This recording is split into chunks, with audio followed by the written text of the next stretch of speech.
Hello friends, welcome back to cinema secrets. இனி இந்த வீடியோவில் பேச போகிற விஷயம் ரொம்ப இன்ஃபர்மேட்டிவான ஒரு விஷயம் நண்பர்கள். அதாவது தமிழ் சினிமாவை பொறுத்த வரைக்கும் இந்த நிப்போட்டிசம், குரூப்பிசம், தக்காளி ரசம், ரேசிசம் என்னென்னமோ வந்துட்டு இருக்குது.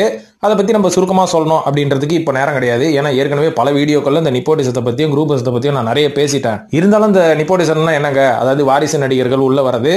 வாரிசு நடிகர்கள் திறமையை வளர்த்துக்கிட்டு உள்ள வந்தால் பரவாயில்ல, இவங்க வந்தது மட்டும் இல்லாமல் இவங்களுக்கு காம்படிஷனாக இருக்கிற மற்ற எல்லாரையும் வந்து இவங்களோட இன்ஃப்ளூயன்ஸை வச்சு இவங்க காலி பண்ணிட்டு மேலே வருது. அதுதானே தப்பு அப்படின்ற மாதிரி சொல்லுவீங்க. ஆனா இன்னைக்கு இந்த வீடியோல நான் பேச போறது ரொம்ப ரொம்ப மோட்டிவேஷனலான விஷயம். ஏன்னு பாத்தீங்கன்னா, நிப்போட்டிசத்துக்கு ஆதரவு கொடுத்து நடிகர்களோட வாரிசு எல்லாம் வந்து கொண்டிருக்கும். அதுவும் குறிப்பா தமிழ் சினிமால வந்து கொண்டிருக்கும் இந்த காலகட்டத்தில் நடிகர்களோட பசங்க சினிமாவே வேணாம் போயா, நான் போய் எனக்கு பிடிச்ச துறையில போய் நான் கெலிச்சுக்கிறேன் அப்படின்ற மாதிரி ஒரு சில நடிகர்களோட பசங்க வேற லெவல்ல வேற துறையில கெலிச்சுக்கிட்டு இருக்காங்க. இவங்கெல்லாம் யாருன்றதை பத்தி இன்னைக்கு தெளிவா இந்த வீடியோல பேச போற நண்பர்களே. இதுக்கு மேல இன்ட்ரோடக்ஷன் தேவையா கொஞ்சம் சொல்லுங்க. புரிஞ்சு போச்சு இல்ல? வாங்க வீடியோல போய் அந்த நடிகர்களோட வாரிசுகள் யாருன்றதை பத்தி இப்ப தெளிவா பேசுவோம். இப்போ இந்த லிஸ்ட்ல முதல்ல சொல்ல போறது நம்ம மேடி மாதவன் இருக்காரு பாத்தீங்களா, இவரோட மகனான வேதாந்த் அவர்களை பத்தி தான் சொல்ல போறேன். ஏன்னா மேடியோட மகன் அப்படின்னும் போது இவருக்கும் இந்த சாம்னஸுக்கு என்னங்க குறைவா இருக்க போகுது. மாதவன் வந்து தமிழ் சினிமால எந்த அளவுக்கு ஒரு இன்ஃபுளுன்ஸான ஒரு நடிகர், இவரோட இன்ஃபுளுன்ஸை வச்சு இவரோட பயணியும் ஒரு தமிழ் சினிமாக்குள்ள கொண்டு வந்திருக்க முடியும். தமிழ் சினிமா எங்க பாலிவுட் சினிமாக்குள்ளே கொண்டு வந்திருக்க முடியும். ஆனா மாதவன் அவர்கள் அந்த வேலையை பண்ணவே இல்லை. ஏன்னா எல்லாம் பொறுப்பையும் அவனோட வாழ்க்கை பொறுப்பா அவரோட பையன்கிட்டே விட்டுட்டாரு. அந்த பையனுக்கு என்ன ஒரு இன்ட்ரெஸ்ட் அப்படின்னு பாத்தீங்கன்னா, நான் ஒரு ஸ்விம்மர் ஆகணும், அதாவது நீச்சல் போட்டியில நான் ஒரு பெரிய கோல்டு மெடலிஸ்ட் ஆகணும் அப்படின்றதுதான் நடிகர் மாதவன் அவர்களின் மகனான வேதாந்த் அவர்களோட ஒரு பெரிய ஐடியாவா. இதனால அவரோட ஐடியா போகலே மாதவன் அவர்கள் அவரை விட்டுட்டாரு. அதனால அவர் சாதிச்சது என்ன தெரியுங்களா, ஜூனியர் நேஷனல் அக்வாட்டிக்ஸ் சாம்பியன்ஷிப் அப்படின்ற அந்த ஒரு காம்படிஷன்ல கிட்டத்தட்ட 48வது இடத்தை பிடிச்சிருக்கிறாரு. 4 கோல்டு மெடல் வாங்கியிருக்கிறாரு, 3 சில்வர் மெடல் வாங்கியிருக்கிறாரு.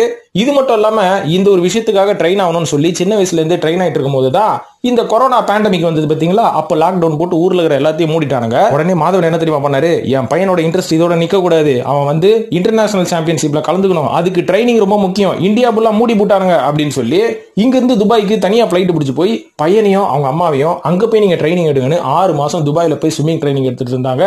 இங்க வந்து நம்ம தட்டையும் கரண்டியும் வச்சு டப்பு அடிச்சு கொரோனா விரட்டிட்டு இருக்கிற காலகட்டத்தில் சோ இந்த மாதிரி பல ட்ரைனிங் எல்லாம் முடிச்சு பல சாதனைகள் பண்ணதுக்கு அப்புறம் இப்ப வேதாந்த் அவர்கள் இந்தியன் ஸ்விம்மர் அப்படின்ற ஒரு பெரிய பட்டத்துக்கு இருக்கிறாரு, கோல்டு மெடலிஸ்ட் ஆயிட்டாரு. தொடர்ந்து நிறைய நேஷனல் லெவல், இன்டர்நேஷனல் லெவல் காம்படிஷன்லாம் வந்து இவர் ஜெயிச்சு ஒரு பெரிய ஸ்விம்மரா ஒலிம்பிக்ல கூட போயிடுவார் அப்படின்ற மாதிரி மாதவன் அவர்கள் அவரை ட்ரெயின் பண்ணிட்டு இருக்காரா. சினிமாக்கெல்லாம் வரல, வேற ஐடியா இருக்குது அப்படின்ற மாதிரி கலகிட்டு இருக்காங்க. நம்மளும் இப்படி கலக்குவோம், எதுக்கு நீ போட்டி சொல்லலாம். இரண்டாவது சொல்ல போறது இயக்குனர் மணிரத்னம் மற்றும் நடிகை சுஹாசினி. அவங்களுக்கு ஒரு பையன் இருக்காங்க, அவரின் பெயர் தான் நந்தன் அப்படின்றாங்க. 1988வது வருஷம் மணிரத்னம் மற்றும் சுஹாசினி அவர்களுக்கு திருமணம் ஆயிருக்கு. நந்தன் ஒரே பையன் தான் பிறந்தாரு. ஆனா இவர்கிட்ட எனக்கு பிடிச்ச ஒரு குவாலிட்டி என்ன தெரியுங்களா, ரொம்ப ரொம்ப வித்தியாசமான தாட்டு. இவரை பத்தி சொல்றேன் கேளுங்க, கேட்டா நீங்களே பயங்கரமா ஆச்சரியப்படுவீங்க. இதை வந்து நான் சொல்லல, சுஹாசினி அவர்கள் ஒரு மேடையில வந்து சொல்லியிருக்காங்க. அதை கேட்கும் போது நான் ரொம்ப ஆச்சரியப்பட்டேன். அதை உங்ககிட்ட கொண்டு வந்து சேர்க்கணும்னு சொல்லிதான் இப்ப நந்தன் அவர்களை பத்தி நிறைய இன்ட்ரெஸ்டிங்கான விஷயம் சொல்றேன். அதாவது நந்தன் அவர்கள் பாத்தீங்கன்னா மணிரத்னம் நினைச்சிருந்தா எத்தனையோ ஹீரோக்களை வந்து தமிழ் சினிமால அறிமுகப்படுத்திருக்காரு, அவங்க பையனை அறிமுகப்படுத்திருக்கலாம். ஆனா அவங்க பையனுக்கு வேற ஒரு இன்ட்ரெஸ்ட் இருந்திருக்கு. அது என்ன இன்ட்ரெஸ்ட் தெரியுங்களா, அரசியலுக்குள்ள வரணும்னு. இது என்னப்பா இன்ட்ரெஸ்ட், இப்ப இருக்கிற பெரிய பெரிய செலிபிரிட்டி பசங்கலாம் அப்படிதானே வராங்கன்னு கேட்டீங்கன்னா அதெல்லாம் வேறங்க. படிச்சுட்டு பாலிடிக்ஸ்லாம் என்னன்னு கத்துக்கிட்டு வருதுன்னு ஒரு மேட்டர் இது பாத்தீங்களா. இதுதான் உலகத்திலேயே பெரிய அதிசயமான விஷயமா இப்ப நான் கருதுறேன். ஏன்னா இவர் வந்து அரசியலுக்குள்ள வரணும்ன்றது எப்ப தெரியுங்களா முடிவு பண்ணிருக்காரு, சின்ன குழந்தையா இருக்கும் போதேவான், ஸ்கூல் படிக்கும் போதேவான். ஏன்னா ஸ்கூல் படிச்சுட்டு இருக்கும் போது எல்லா பிள்ளைங்களும் ஸ்கூல் விட்டு வீட்டுல வந்தோடனே கடகடன் யூனிஃபார்ம் கூட கட்டாம ரோட்ல போய் விளையாடி தான் நீங்க பாத்துருப்பீங்க.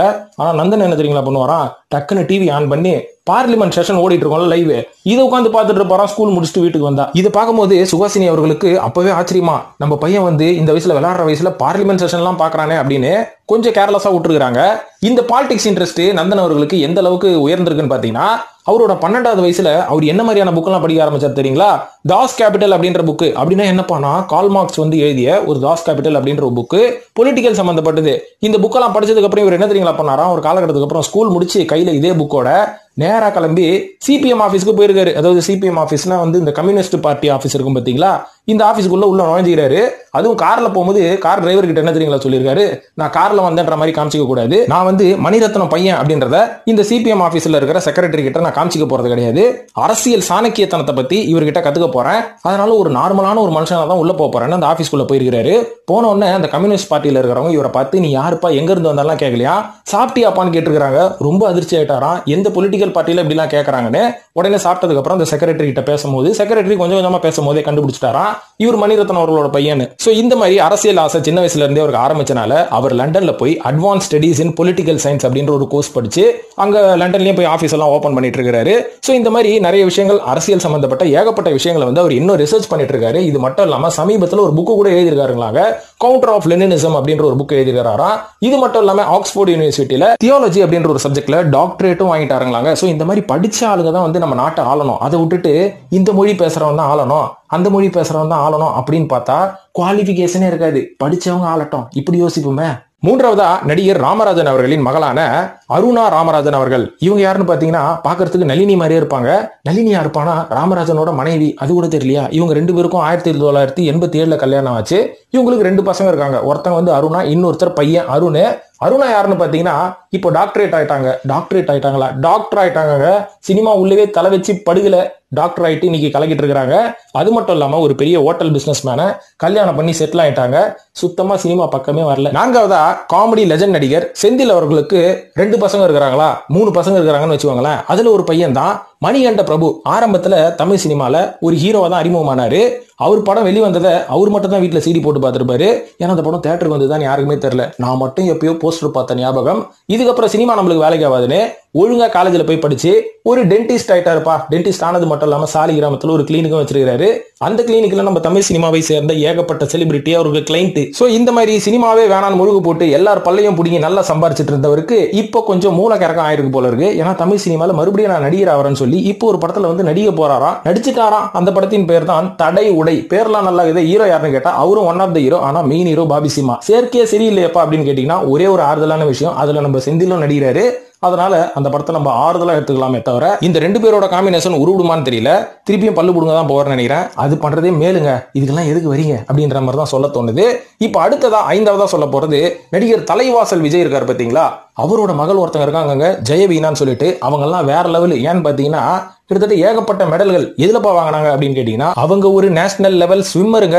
ஏகப்பட்ட மெடல்ஸை வாங்கி கூச்சிருக்காங்க நம்ம வேதாந்த் மாதவன் அவர்கள் மாதிரி. அது மட்டும் இல்லாம நேஷனல் கேம்ஸ்ல யங்கஸ்ட் ஸ்விம்மர் அப்படின்ற ஒரு பட்டத்தையும் வாங்கியிருக்காங்க. அது மட்டும் இல்லாம இவங்க மட்டும் தான் ஒரு ஸ்போர்ட்ஸ் பர்சனானா சமீபத்தில் இவங்க ஒரு கிரிக்கெட்டரை கல்யாணம் பண்ணியிருக்காங்க, பாபா அபராஜித் அப்படின்னு சொல்லிட்டு. அவரு சாதாரண ஆள் கிடையாது. அவரு ரஞ்சி டிராஃபில விளையாடி இருக்கிறாங்களாங்க. அது மட்டும் இல்லாம ஜூனியர் வேர்ல்டு கப் 2012 வருஷம் நடந்ததுல அதுலயும் போய் கப்பலாம் அடிச்சிருக்காரு. இது மட்டும் இல்லாம துலீப் டிராபில டபுள் செஞ்சுரி அடிச்சிருக்காரு. சோ தலைவாசல் விஜய் அவர்களின் மகளான ஜெயவீனா அவர்கள் என்னதான் ஒரு ஸ்போர்ட்ஸ் பர்சனா இருந்தாலும் கல்யாணம் பண்ணதும் ஒரு ஸ்போர்ட்ஸ் பர்சன். பாத்தீங்களா, இப்படிதான் தெளிவு இருக்கணும். நல்லா ஸ்போர்ட்ஸ்ல விளையாடி பெரிய ஆயிட்டு ஒரு நடிகரை போய் கல்யாணம் பண்ணி ஐயோ குயோனுக்கு புலம்புறதுக்கு பதிலா இந்த மாதிரி செட்டில் ஆகிறது எவ்வளவோ பெட்டர். அவர் மாதிரி இருக்குல்ல சொல்றதை கேட்டா. 6ஆவதா சொல்ல போறது தளபதி விஜய் அவர்களின் மகளான திவ்யா சாஷா அவர்கள். ஏன்பா இவங்க வந்து நிப்போட்டிசம் ஃபேமிலி கிடையாதா? தாத்தாவும் வந்து எஸ்ஏசி அவர்கள் ஒரு பெரிய டைரக்டர், அப்பா ஒரு பெரிய ஹீரோ. ஸோ அண்ணன் ஜேசன் சஞ்சய் வந்து ஒரு இயக்குனர் ஆக போறாரு. பொண்ணு மட்டும் நான் ஹீரோயின் ஆகாமையா இருக்கும் அப்படின்னு கேட்டீங்கன்னா ஆமாங்க, ஹீரோயின் ஆகலையாங்க. ஏன்னா இந்த பொண்ணுக்கு வந்து ஸ்போர்ட்ஸ்ல அவ்வளோ பெரிய இன்ட்ரெஸ்டிங்லாம். அதுவும் எப்பேற்பட்ட ஸ்போர்ட்ஸ்னு பார்த்தீங்கன்னா இப்போ கரண்டா அவங்க எங்க தெரியுங்களா படிச்சுட்டு இருக்காங்க? அமெரிக்கன் இன்டர்நேஷனல் ஸ்கூல் சென்னையில தான் இருக்குது. அமெரிக்காலாம் இல்லை, அங்கதான் படிச்சுட்டு இருக்காங்க. படிக்கிறது மட்டும் இல்லாம அவங்க ஒரு பெரிய ஸ்போர்ட்ஸ்ல வந்து ஒரு பெரிய பேட்மிண்டன் பிளேயர் ஆகணும் அப்படின்ற மாதிரி தான் அவங்களுக்கு ஒரு ஆசையா. இது வந்து ஆசையோட போல அந்த ஸ்கூல்லயே நடக்கிற காம்படிஷன்ல எல்லாம் ஜெயிச்சு கிட்டத்தட்ட டாப் 3 பொசிஷனுக்கு இவங்க வந்திருக்காங்க. இவங்க டாப் 3 பொசிஷன்ல வந்ததெல்லாம் அவங்க ஸ்கூலோட ஃபேஸ்புக் பேஜ்லயே போட்டு இதை ரொம்பவே பெரிய அட்வர்டைஸ்மெண்ட் பண்ணிருக்காங்க. அந்த அளவுக்கு ஒரு பெரிய அச்சீவ்மெண்ட். ஸோ கூடிய சீக்கிரம் தமிழ் சினிமால இவங்க ஒரு நடிகையா வராம நேஷனல் லெவல்ல ஒலிம்பிக் லெவல்ல போய் சைனா நேவல் மாதிரி ஒரு பெரிய சாம்பியன் ஆவாங்க அப்படின்ற மாதிரி தான் நம்ம எதிர்பார்க்கறதெல்லாம் நடக்குமான்னு கேட்டா நம்மளுக்கே தெரியல. இப்போ வரைக்கும் திவ்யா சாஷா அவர்கள் ஒரே பேட்மிண்டன் பிளேயர் அப்படிதான். 7ஆவதா சொல்ல போறது நடிகர் சின்னி ஜெயந்த் அவர்களோட மகனான சுருதன் ஜெயின் நாராயணன். இவர் வேற லெவலுங்க, சம வெயிட்டுங்க. ஏன்னா சின்னி ஜெயந்த் அவர்கள் நினைச்சா அவரோட சொந்த காசுலேயே அவங்க பையனை வந்து ஹீரோ ஆகிருக்கலாம். பாக்குறதுக்கு ஹீரோ மாதிரி தான் இருக்கிறாரு. இருந்தாலும் அவர் வந்து நேர்மையா ஒரு விஷயம் வச்சிருக்காரு. என் பையன் சினிமாவில் இருக்கிறவங்களுக்கு சர்வீஸ் பண்ணணும்னு அவசியம் கிடையாது, நாட்டு மக்களுக்கு சர்வீஸ் பண்ணா போதும் அப்படின்னு சொல்லி IAS எக்ஸாம் பாஸ் பண்ண வச்சு இன்னைக்கு ஒரு சப் கலெக்டரா இருக்காரு. இவரோட ஜேர்னியை பத்தி பார்ப்போம். அதாவது சுருதன் ஜெய் நாராயணன் இப்போ என்ன பண்ணிட்டு இருக்காருன்னா திருப்பூர் ரெவன்யூ டிபார்ட்மெண்ட்ல சப் கலெக்டரா இருக்காரு. IAS எக்ஸாம்ல எழுதி பாஸ் ஆகி 75வது ரேங்க் வந்திருக்காரு இந்தியாவிலேயே. அது மட்டும் இல்லாம 2019 வருஷம் UPSC எக்ஸாம் எழுதி 2020 வருஷம் பாஸ் அப்படின்ற மாதிரி ஒரு ரிசல்ட் வந்துட்டு இருக்கு. உடனே இவர் என்ன பண்ணிருக்காங்கன்னு பாத்தீங்கன்னா முசோரியில இருக்கிற லால் பகதூர் சாஸ்திரி நேஷனல் அகாடமியில கொண்டு போய் ட்ரைனிங்லாம் முடிச்சதுக்கு அப்புறம் இந்தியாவில் இருக்கிற பல்வேறு இடங்கள்ல ஒரு ட்ரைனிங் போனதுக்கு அப்புறம் தூத்துக்குடியில தான் வந்து ஒரு ட்ரைனியா இருந்திருக்காரு, ஒரு கலெக்டர் ட்ரைனியா இருந்திருக்காரு. இப்பதான் போஸ்டிங் போட்டிருக்காங்க. எங்கன்னு பாத்தீங்கன்னா திருப்பூர்ல சப் கலெக்டரா இருக்காராம். எவ்வளவு பெரிய அச்சீவ்மெண்ட் இல்ல. எட்டாவதா சொல்ல போறது நடிகர் ஜெய்சங்கர் இருக்காரு பாத்தீங்களா, அந்த காலத்து ஜேம்ஸ் பாண்டு, அவரோட பையன் விஜயசங்கரை பத்தி தான். இவரை பத்தி சினிமால எல்லாருக்குமே தெரிஞ்சிருக்கும். நம்ம நடிகர் ஜெய்சங்கர் அவர்களோட மகன் இருக்காருல்ல விஜயசங்கர், அவர் வந்து ஒரு ஃபேமஸான ஆப்தலோமாலஜிஸ்ட். என்னப்பா வாயிலே வராது ஏதோ ஒன்று உளறு இருக்கிற ஆம்லெட்டா அப்படின்னு கேட்டீங்கன்னா இல்லப்பா, அவர் வந்து ஒரு ஃபேமஸான ஐ சர்ஜன், கண் மருத்துவ நிபுணர். இவர் வந்து கண் மருத்துவ நிபுணரா ரொம்ப வருஷமா இருக்கிறாரு. அது மட்டும் இல்லாம நுங்கம்பாக்கத்துல ஒரு சின்ன கிளினிக்கும் ரன் பண்ணிட்டு இருக்காரு. அந்த கிளினிக்கு நம்ம நடிகர்களே நிறைய பேர் வந்து கிளைண்டா இருக்கிறாங்க. இது மட்டும் இல்லாம இவர் அப்போலோ ஐ ஹாஸ்பிட்டல்ல தான் ட்ரைனிங் எடுத்து ஒரு நல்ல விஷயம் இப்ப செஞ்சுட்டு இருக்காரு. என்னன்னு பாத்தீங்கன்னா மே 12 வந்து ஜெய்சங்கர் அவர்களோட பர்த்டேவா. அந்த பிறந்த நாளை முன்னிட்டு எவ்ரி இயர் வந்து ஃப்ரீ ஐ கேம்ப் நடத்துவாராம். அந்த ஐ கேம்ப் வரவங்களுக்கு எல்லாம் ட்ரீட்மெண்ட் ஃப்ரீ. ஸோ இந்த மாதிரியான நல்ல விஷயங்கள்லாம் பண்ணியிருக்காரு. இது மட்டும் இல்லாமல் ஜெய்சங்கர் அவர்கள் ஒரு நல்ல விஷயம் பண்ணாரு தளபதி விஜய் அவர்களுக்கும் எஸ்எஸ்சி அவர்களுக்கும். அதை வந்து இப்போ நான் நினைவுபடுத்தணும் அப்படின்னு நினைக்கிறேன். ஒரு காலகட்டத்தில் நம்ம எஸ்எஸ்சி அவர்கள் ஒரு 4 படங்களை முடிச்சதுக்கு அப்புறம் கூட காரே வாங்கலீங்களாங்க, ஸ்கூட்டர்ல தான் போயிட்டு இருப்பாராம். அந்த மாதிரி கோடம்பாக்கத்தை நோக்கி ஸ்கூட்டர்ல போயிட்டு இருக்கும்போது எஸ்எஸ்சி அவர்கள் முன்னாடி ஸ்கூட்டர் ஓட்டுறாரு, பின்னாடி வந்து விஜய் அவர்களோட தாயாரான சோபா அவர்கள் உட்கார்ந்துட்டு இருக்காங்க. முன்னாடி விஜய் அவர்கள் நின்றுகிட்டே போவாரு. அதாவது இன்னி வரைக்கும் நம்ம பசங்க எல்லாம் ஸ்கூட்டர் முன்னாடி நின்று அப்படி ஹேண்டில் பாரை பிடிச்சிட்டு போவாங்கல்ல, அந்த மாதிரி போயிட்டு இருக்கும்போது பக்கத்துல ஒரு கார் பெருசா சேஸ் ஆகி போயிருக்குது. ஒரு பெரிய அம்பாசிடர் காரு. டக்குன்னு அந்த காரை நிறுத்தி ஜெய்சங்கர் அவர்கள் கண்ணாடி இறக்கி, ஏப்பா எஸ்எஸ்சி எவ்வளவு பெரிய டைரக்டர், 4 படம் பண்ணிட்ட, இன்னும் ஸ்கூட்டர்ல போயிட்டு அப்படின்னதுக்கு எஸ்எஸ்சி என்ன தெரியுமா சொல்லியிருக்காரு? அதாவது எஸ்எஸ்சின்னு சாதாரணமா சொல்லக்கூடாது, ரோல்ஸ் ராய்ஸ் வச்சிருக்கக்கூடிய விஜய் அவர்களோட தந்தையான எஸ்எஸ்சி என்ன சொல்லியிருக்காருன்னா, சார் 4 படம் தான் பண்ணியிருக்கிறேன், பெருசா வருமானம் ஒன்றும் கிடையாது, காரை வாங்கி அதை மெயின்டெனன்ஸ் பண்ணணும், அதுக்கப்புறம் மாசம் மாசம் கடனை கட்டணும், அதுக்கப்புறம் பெட்ரோல் போடணும், இதெல்லாம் என்கிட்ட காசு இல்லைன்னதுக்கு ஜெய்சங்கர் என்ன தெரியுமா சொல்லியிருக்காரு? இப்படிலாம் சொல்லாத, நீ ஒரு இயக்குனர், இன்னைக்கு காரை வாங்கினாதான் நீ வந்து அதுக்கு பெட்ரோல் போடணும் அப்படின்ற மாதிரி உனக்குள்ள ஒரு உத்வேகம் வரும், நீ நிறைய ஓடி போய் உழைப்ப, இதுக்கு வந்து கார் வந்து ஒரு மூலதனமா வச்சுக்கோ, அதுக்காக நீ காசு கொடுத்து வாங்க வேணாம், என் வீட்டுல 4 கார் இருக்கு, ஒரு கார் இருக்கு, வந்து எடுத்துட்டு போ அப்படின்னு இருக்காரு. இந்த காலத்துலலாம் நம்மள நம்பி 10 ரூபா கடன் கொடுக்க மாட்டாங்க. ஆனா ஜெய்சங்கர் அவர்கள் அன்னைக்கே நம்ம துறையில இருக்கிற ஒரு இயக்குனர் இந்த மாதிரி கஷ்டப்படக்கூடாதுன்னு ஃப்ரீயாவே கார் தரேன்னு இருக்காரு. ஆனா எஸ்எஸ்சி அவர்கள் அதை வாங்க மறுத்ததுக்கு அப்புறம் ஜெய்சங்கர் அவர்கள் புரிஞ்சுக்கிட்டாராம், இவன் ஃப்ரீயா வாங்குறதுக்கு தயங்குறான், ஓகேப்பா நீங்க வந்து காரை வந்து ஃப்ரீயா வாங்கிக்க வேணாம், இப்போதைக்கு எடுத்துட்டு போ, முடிஞ்ச அளவுக்கு காசு எப்போ வருதோ அப்பெல்லாம் என்கிட்ட கூட அது ஒரு கடனா நான் எடுத்துக்கிறேன் அப்படின்ற மாதிரி கம்பல் பண்ணி தளபதி விஜய் அவர்களோட தந்தையான எஸ்எஸ்சி அவர்களுக்கு முதல் கார் கொடுத்தவரே நம்ம ஜெய்சங்கர் அவர்கள் தான்.